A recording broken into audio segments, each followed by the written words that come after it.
My name's Jocelyn Kennedy. I've talked to you last week during the sort of first opening of orientation. As you know, I'm the director of the Law Library.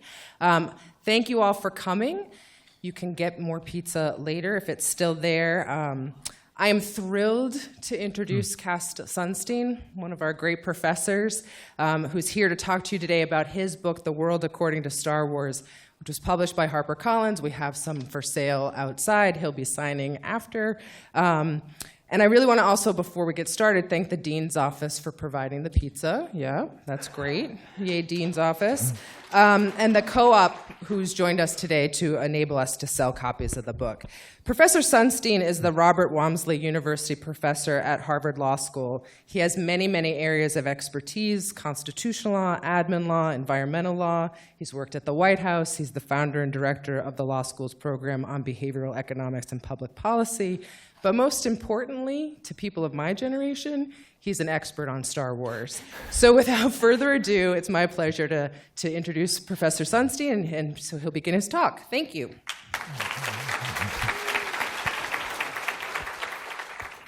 Okay, so I'm giving this talk with some combination of complete thrill and trepidation. So thrill first. The reason I want to do this is my initiative, by the way. It's kind of pathetic for a professor to say, "Can I please give a talk?" and, beg and crawl to the dean's office. But I really want to do this. And the reason is that a lot of you I know are first years or LLMs who are just here. And the courses I teach are for second and third year students mostly, and to get a chance to talk to you and maybe to get to know you a little bit, that's super high priority for me. So why don't we go all around the room and everyone say, just give 10 minutes each of you on your background. And so hello, everybody. So the trepidation is that it could easily, couldn't it be a kind of Twitter scandal that at Harvard Law School early on, there's a talk on not Marbury against Madison, not Brown against Board of Education, but Star Wars? That's a little ridiculous. But I'm going to try to explain why this law professor got interested in the topic. And this is the two secret reasons that the book became improbably in existence. I don't work on popular culture or movies. I work on footnotes and the federal reports. Okay, see? That's Star Wars. Okay, so this is a really unlikely talk for this particular occasion. But we have a first question, which is why Star Wars succeeded. I think that's of general interest. Star Wars is a pretty vivid example of explosive success. But if you think about racial equality such to the extent that we have it in the United States, it comes in law from a 1954 ruling, Brown against Board of Education, which in 1938 would have seemed improbable in the extreme, but it happened. It succeeded. I worked, by the way, out of law school for Thurgood Marshall, who was the principal architect of the legal desegregation decision. And he kind of had the idea from early on, but it was, you wouldn't have given him great odds when he started.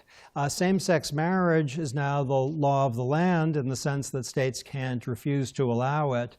That was a crazy idea as late as 1999. And 2003, it wasn't looking so likely. How did that happen? If you look at the success of President Obama and Republican nominee Donald Trump, neither was extremely predictable. The smart people thought neither would happen. If you look at products, maybe the ones that you're carrying around with you or wearing, or ideas that lead to rebellions, such as the Arab Spring, these were not anticipated to happen. In fact, the Arab Spring was believed by insiders in retrospect, to be essentially unpredictable. How did that happen? Okay, so with respect to Star Wars, we have now economic success in excess of $30 billion. That's a number. It's higher than the GDP about half of the nations on the globe. Star Wars does not have its own seat at the United Nations. It might have the economic weight to deserve that. And I think Star Wars, it depends on, I guess, which film you take it in. Maybe the Return of the Jedi version at the end, it's going to be voting with the United States. Secretary Clinton ended one of the Democratic debates saying, "May the Force be with you." And Mr. Trump has an entire episode of his show in which he's interacting with Star Wars characters. I don't think many people know that. It shows the intensity and obsessiveness of my research that I actually know that. Okay, no one expected that it would happen. At Fox, the studios were unenthusiastic about it. They hoped that it would go away. After they saw a rough cut, nobody applauded. In fact, nobody even smiled. The actors thought it was ridiculous. George Lucas, the mastermind, thought it might do okay, like a Disney movie, but he himself, who was on the high end of the distribution with respect to optimism, left the mainland, the United States, for Hawaii, in part because he wanted to be away from the mainland in the event that he had released a complete flop. Movie theaters have as their business calibrating showings to success. That's the market incentive. And as a longtime University of Chicago person, I have a lot of faith in the free market and the judgments of those who have economic incentives. Fox kind of lowballed the advance guarantee expectation, about $10 million they hoped to get. They only got $1.5 million in advance guarantees. In fact, they had to bribe some of the theaters by saying, "We won't let you show our anticipated successful movie, The Other Side of Midnight, unless you show this probable clunker, Star Wars." It's also the case that they didn't print enough celluloid to meet the early demand. Okay, what I want to investigate now is an explanation for success. And think of this with respect to culture, ideas, politicians, rebellions, Black Lives Matter, Senator Cruz, if he becomes the nominee in 4 or 8 or 12 years. Think of this as a general theory of success.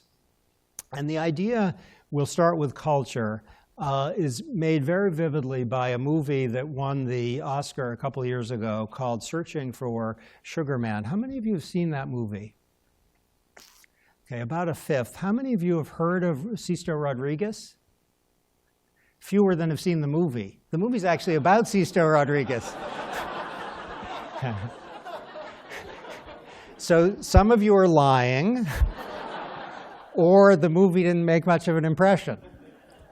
Okay, here's what the movie's about. There's a singer named Sisto Rodriguez. He's still alive. He lives in Detroit. He released some albums in the early 70s. The insiders thought he was very good, maybe even terrific, but he was a disaster in sales. He didn't make it in the business. He went into demolition. He was a demolition man. I think he remains a demolition man, though he's in his 70s. Construction worker doing kind of tough work, raising his family, an unsuccessful musician. In the meantime, in South Africa, he is a giant. Rodriguez is like the Beatles or the Rolling Stones, very possibly bigger. People say about Rodriguez, a certain generation, they pronounce his name with reverence. Like most people do now, Taylor Swift.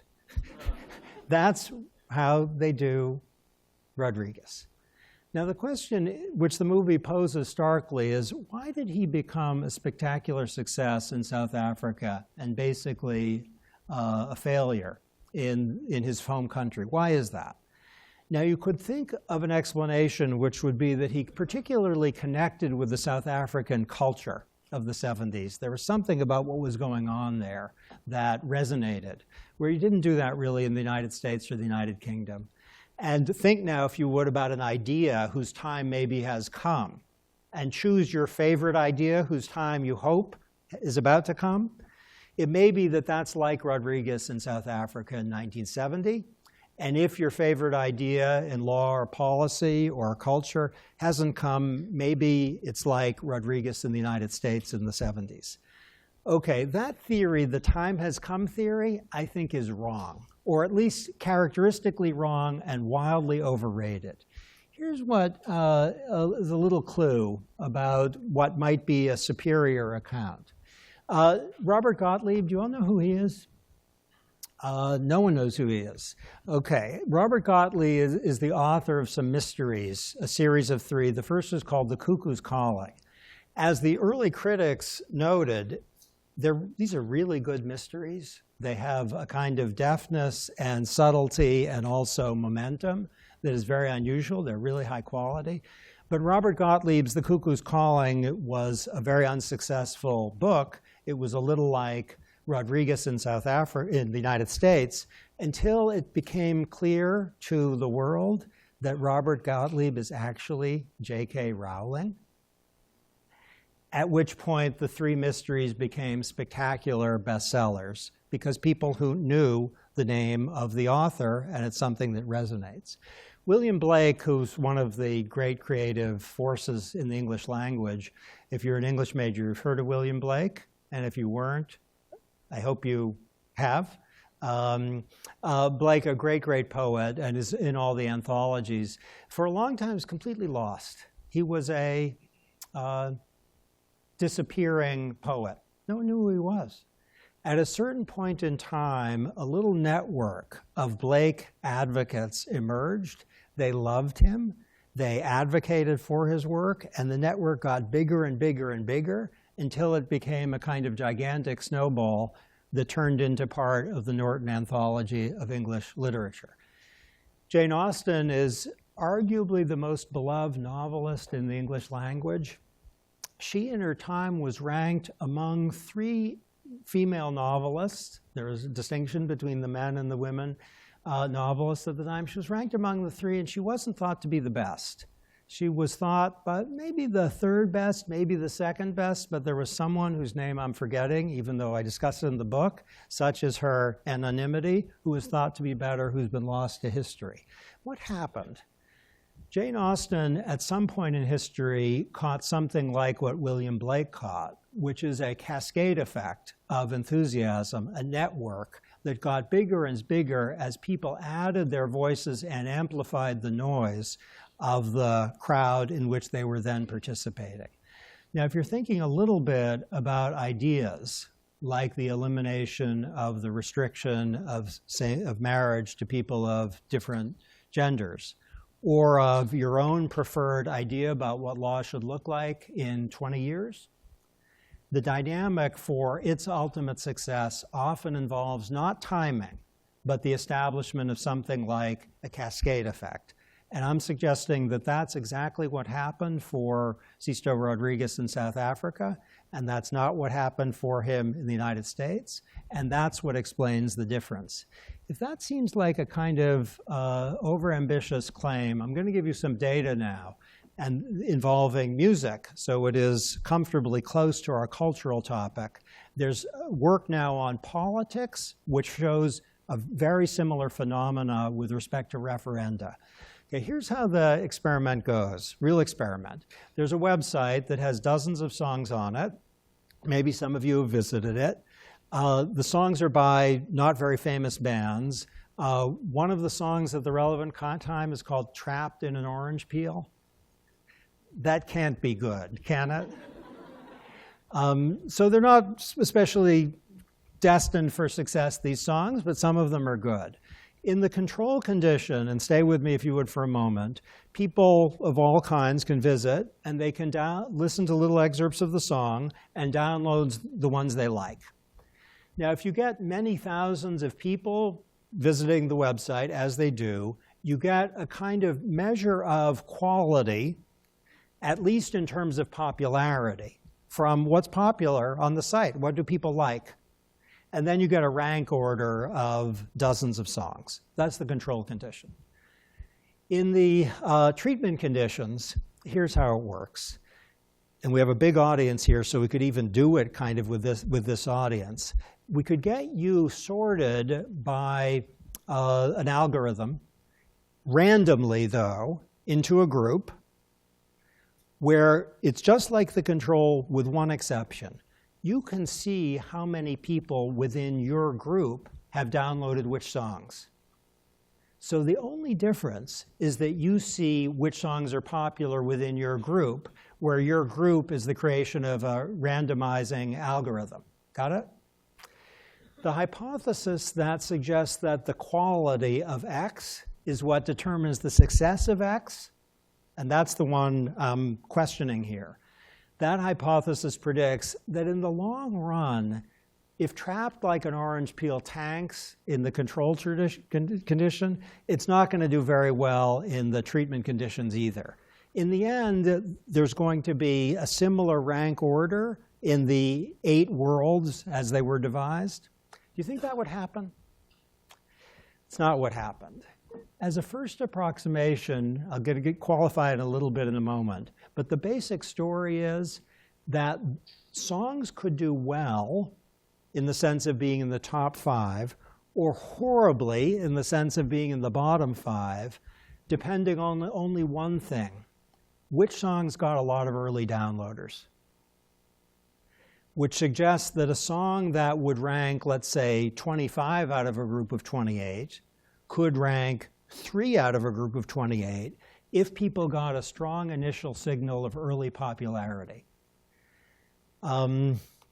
There's a behaviorally informed author whom I follow on Twitter. He's very good. He tweets not infrequently about his book on behavioral finance. My book is doing extremely well and exceeding expectations. Thank you for the support. His book is actually doing terribly, but it's probably doing a lot better than it would if not for the fact that he's sending those tweets. And that's a smart tweet. He's suggesting there are a lot of early downloads. Okay?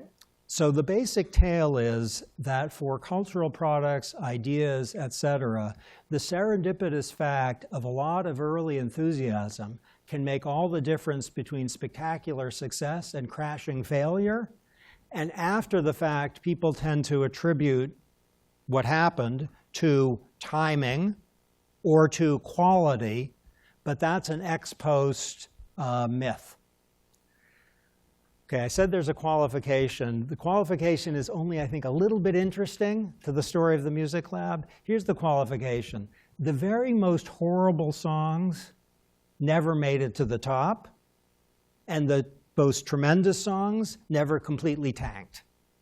So if you had something phenomenal, it's not going to end up at the bottom, and something like, I have a song I sing, it's called Star Wars. Do you want to hear it? It's really, really bad. That song's not going to succeed even if some people, through pity or mischief, download it early.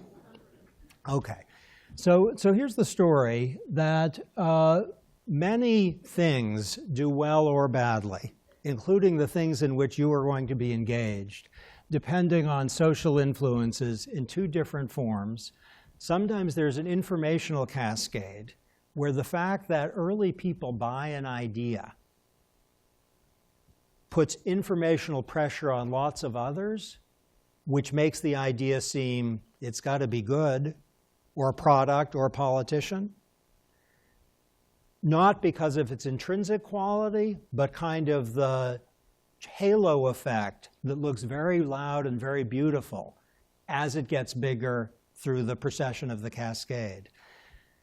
My suggestion is that the success of many ideas in law, including one idea to which I have a lot of loyalty, that is economic analysis of law, succeeded in large part through a cascade effect. It's like Rodriguez in South Africa. It happens also to be a tremendous idea.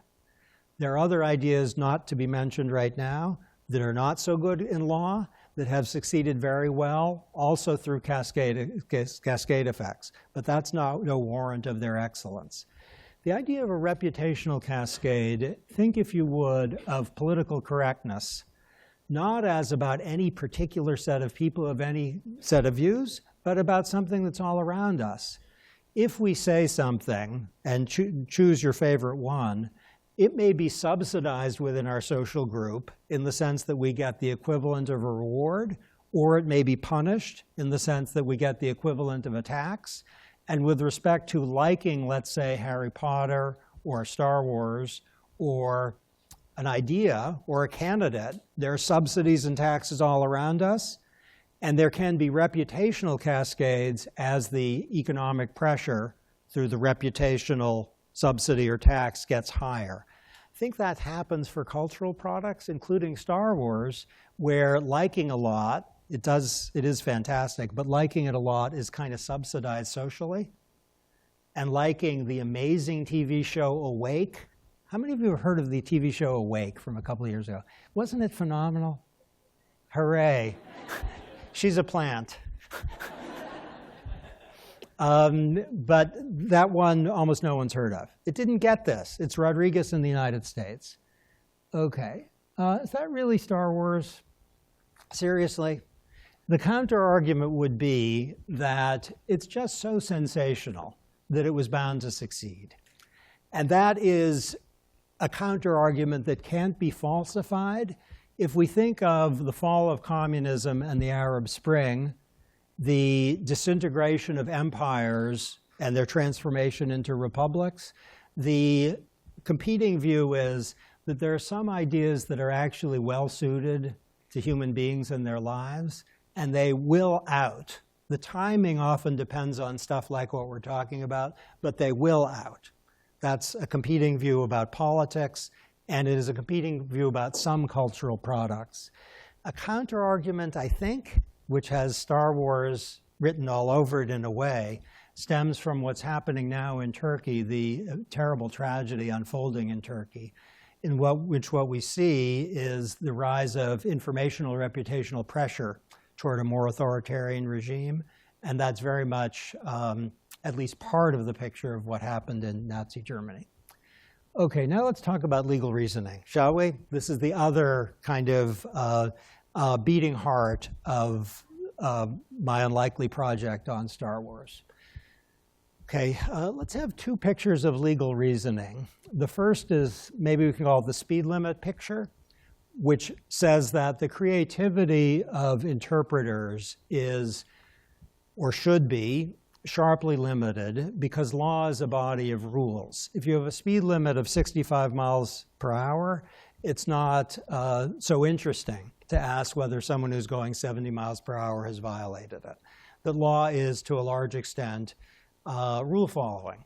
If you have that picture of law, you will be drawn, I think, in some sense, either to textualism as approach to the interpretation of statutes in the Constitution. There shall be executive powers vested in a president of the United States. The First Amendment says Congress shall enact no law abridging the freedom of speech. What part of those words do you not understand? They seem pretty clear.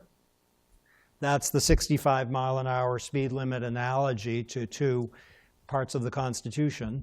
And you might be drawn to originalism, meaning if you're stuck, follow the original understanding of the text as the rule-bound way to proceed.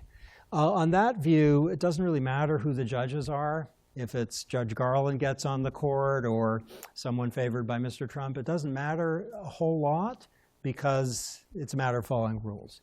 The competing view, we can call it the Olympian picture. I'm using that because we think of those on Mount Olympus as discretion wielding rather than rule following. And think of that picture of law as something where equal protection, freedom of speech really depends on creative exercise of giving content to something that could mean anything at all.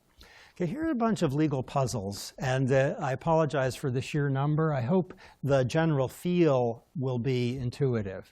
Okay, suppose there's in Cambridge a decision to create a war memorial to the Navy SEALs for their amazing work over the last 15 years. And suppose there turns out to be an ordinance in Cambridge that says there can be no vehicles in the parks. And suppose that the memorial consists of a helicopter which transported some SEALs to a location. Helicopter seems like a vehicle. Does that violate the ordinance? A textualist might be inclined to say absolutely, but from the standpoint of kind of your median judge, that's not an obvious case. Is that a vehicle? A helicopter? It's a war memorial? Okay, take a second one, which is an inheritance law, which says basically people will inherit in terms consistent with the will, and a son has killed his father and then claims his inheritance. Do you get it? Okay, third case. These are real cases, by the way, the two in the second bullet. There's a law that says it's a crime to knowingly and willfully obstruct the mail. A sheriff arrests a murderer who's also a mail carrier. Real case. Suppose there's a law that allows people to get reasonable attorney's fees in civil rights cases. Does that apply to paralegals? Suppose we have a law, and this is real, the Occupational Safety and Health Administration is supposed to issue regulations to the extent feasible to protect safe workplaces, to ensure that no employee will suffer. Suppose we have a rule proposed by the Occupational Safety and Health Administration in 2017, which would cost $900 million a year. That's a lot. It would save 3 lives. On standard regulatory practice, that's not much. It is feasible. Does the government have to do that? Think about the Equal Protection Clause of the Constitution as applied to an act of sex discrimination. I hope what these all have in common is that the speed limit picture of legal reasoning is either being called into question or being confounded by these examples. So on one view, the rule follower has to do some serious work or bite some bullets to make the project workable in these cases. Maybe the bullet will be bitten, and it will be said, paralegals, that's just not attorney's fees.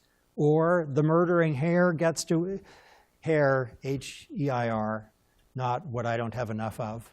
The murdering hare, H-A-I-R, that would be a Star Wars-y thing, but probably too crazy. Okay, so the murdering heir gets to inherit. The Occupational Safety and Health Administration has to or must act. Maybe you're going to bite those bullets, but it throws the account into question.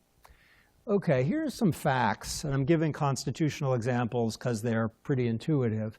Guess when free speech became basically what Americans live with?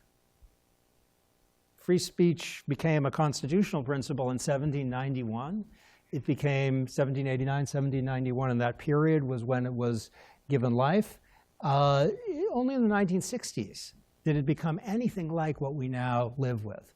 One person, one vote, which is taken for granted in many circles. Each person in this room, if you're an American, if you're not, sorry. You get a vote, one, no more than one, 1960s. Racial segregation, as noted, was eliminated in the United States in the 50s. Sex discrimination came into constitutional doubt quite late in the 70s. Astoundingly, I think, the Second Amendment as an individual right, guess when that came? You probably know from the slide. 2008, 5-4 vote. Same-sex marriage, 2015. This is not the speed limit picture, at least of constitutional law, is it? Things are changing too rapidly and unpredictably. It might be more like the Rodriguez picture, where something happens in the United States that could easily have gone the other way with what exactly is a legitimate question. Is it Olympian? Okay, so now let's go to Star Wars. If you don't know Star Wars, how are you going to follow this? You're really smart and really fast. Do you have something technological that can make you kind of understand all the Star Wars plots now? Okay, that may be too much to ask. Okay, we'll keep it pretty simple. Darth Vader is Luke Skywalker's dad. Spoiler. Spoiler alert. Sorry about that. Terrible. The current narrative is that George Lucas knew that all along. There's at least one respect in which that's not so. The most modest respect is he came to it late when he was doing A New Hope.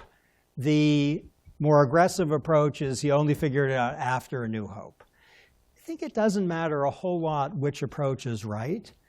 When you are devising a narrative in the Star Wars sequence, you are creating episodes in which you have a duty of fidelity to the previous episode, but you have a creative potential to make it amazing or awful. When you're doing episodes of the Star Wars sorts, you will try, if you're ambitious, to have what we'll call I am your father moments, which are moments which maintain faith and continuity with the previous stuff, but make it different and, in a way, amazing. Okay, the different and amazing moments, when they work, will create a shock of recognition in the viewer or reader who thinks, first, oh my God, and then, of course. There'll be stunned surprise and then instant recognition. Now, it could be awful, an I am your father moment, if Darth Vader had said, I am R2-D2, or I'm your cat.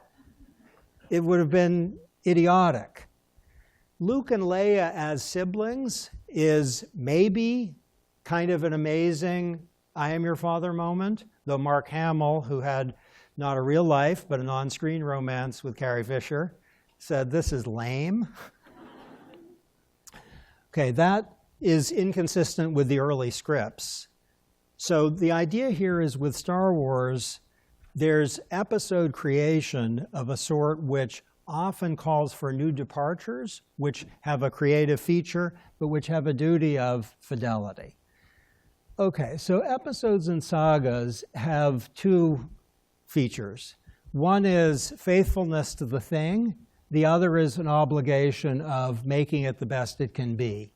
What's the it in law is a fair question, as in Star Wars is a fair question. My suggestion is that you might be thinking about text, you might be thinking about purpose, that can be contested. But Ronald Dworkin, a very great legal philosopher, had an idea that law is like a chain novel, and I'm pushing that idea. Okay, I was at the University of Chicago for many years, and I had a colleague who was a sociologist at the law school. And probably late 70s when I befriended him, and he said, you know, I've been going to lunch with members of the University of Chicago law faculty for decades, and they are arguing all the time about the Supreme Court is right, the Supreme Court is wrong. He said, have no idea what they're talking about. Sociology, I get it. We say that, you know, if under these conditions this is going to happen, or we come up with numbers and generate an answer. In law, what are they talking about? Okay, having studied Star Wars, I think I have an answer to that question for him. He's not with us anymore. Hi, up there. The idea is when people disagree about whether a legal decision is right or wrong, they're often, maybe always, disagreeing about one of two things, fidelity and putting in the best light. That's what they're arguing about. So when we say the Supreme Court was right in the same-sex marriage case or wrong, it's about one of those two things. Chief Justice Roberts and Justice Kennedy were on different sides, but they were operating along exactly the same metric. Okay. There is second-order episode creation as well, meaning not just on the ground, how do we make this the best, but what is our overarching theory of the case? Justice Scalia with originalism, I'm suggesting, is a second-order episode creator, and those who disagree with him, they're playing the same game. Okay, new episodes. Here's some issues that you're all going to be dealing with. Privacy rights in the modern era, religious liberty, racial equality, property rights, limits on executive power. And my plea is to think of this as a matter of an unfolding narrative. Okay, I'm almost done. Here's Lawrence Kasdan, an actual author of Star Wars. Please don't forget this. In his late 60s, he's describing kind of his oeuvre as a film writer. It's the biggest adventure you could have, making your own life up. It's true for everyone. It's infinite possibility.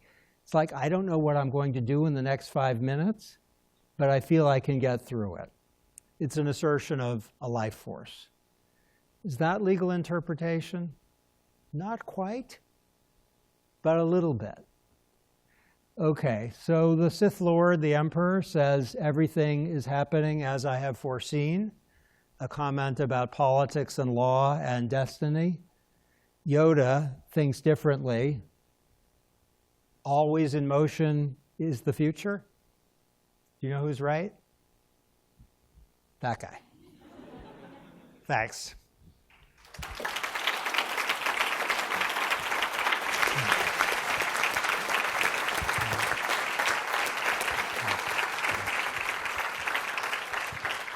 So the floor is open. Anything related to this or anything else? I was wondering if you could elaborate on some of the legal ideas that gain popularity and documents are as good as the Lord Economics example. That's a scary question because I'm going to offend some people. Not in this room, I don't think. I'm not a big fan of at least certain strands in critical legal studies, which was popular in the 1970s and still has some traction among law professors and students, not so much among lawyers.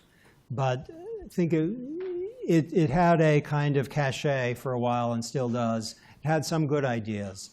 But I think it hasn't had the creative and productive power of some other approaches to law. So you might not know what critical legal studies is even. And to describe that, any description will be contentious.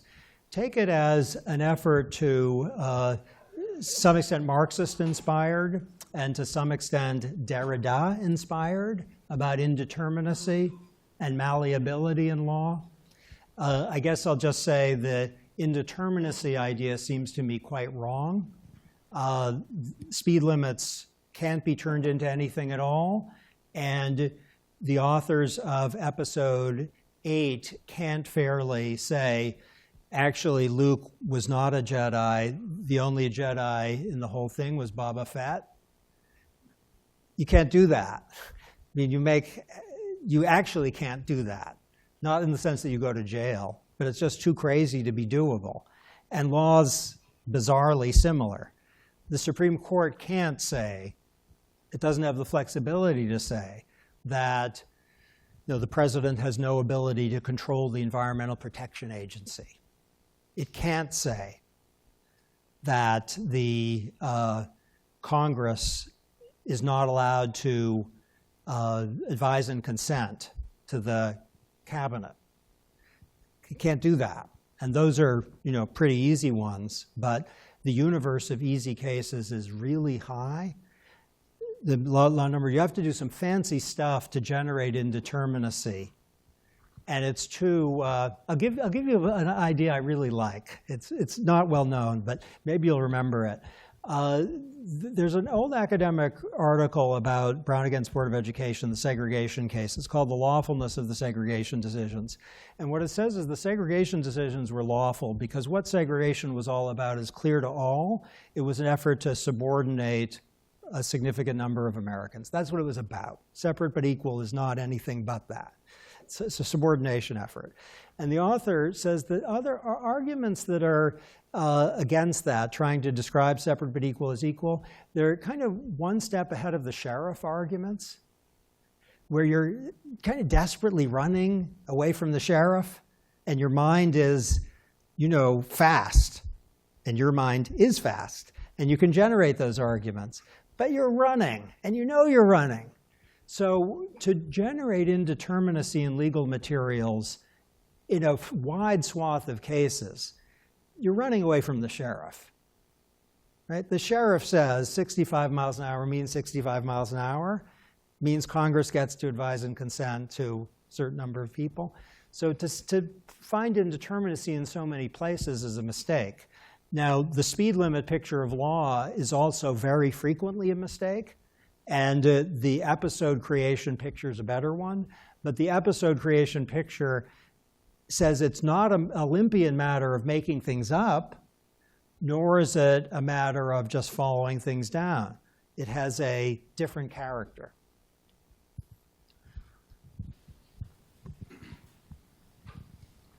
Thank you for the talk. It was very entertaining, insightful. I remember hearing some insight that said that if you know what someone loves, you know who they are. So keeping that in mind, have you ever made any friendships with people that you didn't think you would once you found out they love Star Wars just like you do? That's great. This is probably undoubtedly a character flaw, but there's no one with whom I come across who I wouldn't be prepared to be friends with. So I haven't come across, terrible people who kill Americans. Fortunately, I haven't come across them. But so I haven't had unlikely friendships. But I'll tell you one thing that what you say reminds me of. I work for President Obama. I tend to favor his kinds of policies, and I ran into. I was invited to give a talk to a group in Washington that favors very different policies. And I'm completely friendly with these people, but the particular person who greeted me, I know I'm confident, I should say, thinks that what I did in government was not the right thing to do.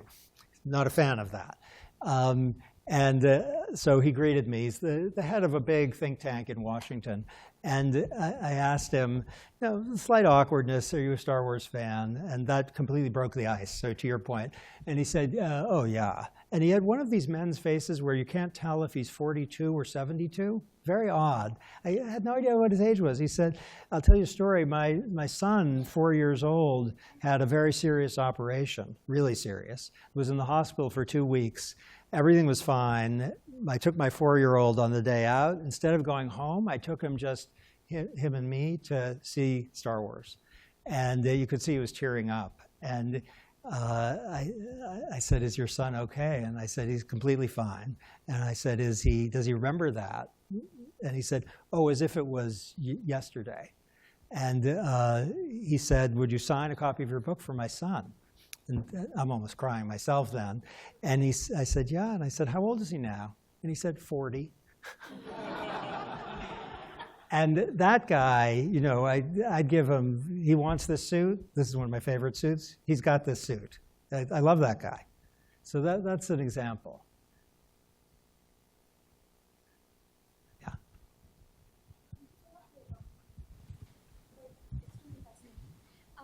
So I'm very intrigued by what you said about interpretation in law as episode creation. I've been a scriptwriter for a comic series on laws and rights, and we were stuck in a similar situation where there was this meta-narrative that was the story, and then we had to create smaller stories. But one of the things that we had to do was to kind of move forward in the story and create new things. But at the same time, I'm wondering if the same would be the case in law, where you can easily just be comfortable in the existing interpretations. So what is it that inspires, in your opinion? Okay, so it's a great question. So new things can take various forms. Often it's a specification of a chapter that just hasn't been written yet, and so we don't know what happens to those characters. So it's like Rogue One, and this may seem absurd, but suppose we have a case that raises the question whether the president can, under the authorization to use military force post 9/11, use it against ISIL. No court's decided that issue before. So it's not new in the sense that it's a departure. It's new in the sense that it's just answering a question to which there's no answer yet. Or we might have a new direction, as in the same-sex marriage case, or a case involving privacy, where the Supreme Court said a few things about surveillance and privacy, which probably a majority of the justices aren't so happy with anymore. Then they'd have to do something that's new in the sense of a change. Now, you might think, it's an intelligible view, that the need to respect stare decisis is kind of overwhelmingly powerful. So no new stuff of the second sort unless there's really overwhelming justification for it. Only new stuff of the first sort, and stuff of the first sort where you're writing a new chapter on a subject on which there is no chapter should be, really small and modest, so you maintain maximal continuity with what's happened before. Now, I have kind of 2.5 cheers actually for that, my own view of law, that minimalism is a good thing not for democracy to do, but it is a good thing for judges to do. And if minimalism of that sort, little chapters that don't blow things up in the constitutional domain, if that's good, it's because that's not the most exciting new episode, but it's the best new episode. It maintains continuity, so fits, and also makes our system better because it creates less judicially imposed instability. Now, what are people who disagree with that arguing about? They're arguing about both of these things, fit and justification. So I hope some of you are thinking that some of the most glorious moments in any nation's legal system are new chapters that either mark out in bold new directions or new chapters which don't change things but answer unheard of questions in really big ways. Hi. Great talk, thank you. What you said about the cascade effect and networks having an influence on decisions found resonance with me also because I come from a background of activism and advocacy on human rights back in India. But if I were to draw parallels with what happened with same-sex rights in India, I see a different kind of story panning out. In that first, you had a judiciary that was amenable to respecting rights of the LGBT population, then going on appeal, getting reversed, and then, still sort of stuck in some kind of judicial negotiation of this. And I'm wondering that, if you were to talk about the networks that went behind advocating for this kind of change, those efforts remained the same or, in fact, enhanced with the passage of time. But the outcome was not necessarily in keeping with those efforts. So are there factors that lie behind the success of these informational networks that can't be sort of internal to those networks? And if yes, what are those factors and how they can be explained? It's a great question. So if everyone heard it, it's that you can't have a kind of cascade effect in one or another direction that is in the end unsuccessful. And is it external factors or what that does that? So let's think of an example, which is there was, I think it was in the 70s, an effort, 60s and 70s, an effort to get the Supreme Court to recognize a constitutional right to kind of minimal welfare guarantees, housing, food, and the essentials. And it had actually some real traction within the court. Some people seemed to like it. It got blocked. Now, why did it get blocked? There are few things, and either may rise to the fore in different circumstances. I don't know enough about the Indian case to know why. It may be just there's a personnel problem. So the people in decisional roles just say, go home now. We're not going to do it. Same-sex marriage, it is an astounding, I think, example because some of the justices, at least, who voted for constitutional right to same-sex marriage could not possibly have done that 10 years ago. And what happened is that they learned, is that they themselves were part of a cascade, is that they got a permission slip from the public to do what they already wanted to do. So there's people in positions of authority as receptive or skeptical. And there's also a possibility that there are competing cascades. So you can have a cascade of enthusiasm for something. And the Second Amendment, the gun right, is an example where there are people, I should say, I find on the history, there are reasonable people who have the two views on the Second Amendment.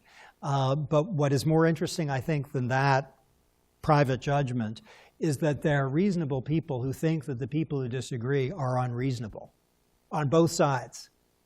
Now, what's going on? That's extremely interesting. They're smart and they're reasonable, and they think the other side's full of nonsense. Why is that?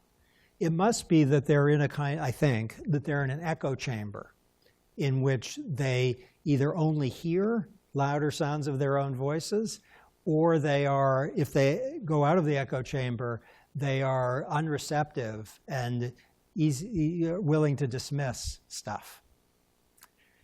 Do we have time for a little data, or do you have to go? Okay, I'm going to tell you a little data.